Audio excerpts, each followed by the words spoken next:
Have you ever looked up at a power pole and wondered, how does all that electricity get safely into our homes?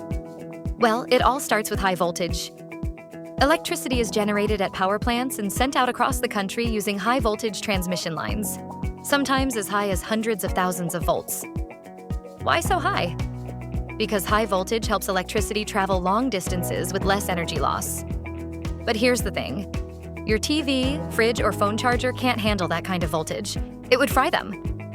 So how do we fix that? Meet the distribution transformer, that gray can-shaped thing you see on a pole. That's the hero of the story. Here's what it does. It takes in high voltage electricity, usually around 7,200 volts, and then steps it down to around 120 or 240 volts, which is safe and usable for your home. This happens through a process called electromagnetic induction, using coils of wire inside the transformer.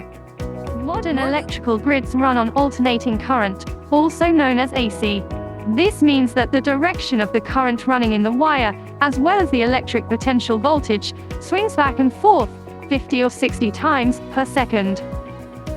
The voltage is very high on a residential power line, measured in thousands of volts. This helps with efficiency of transmission of power.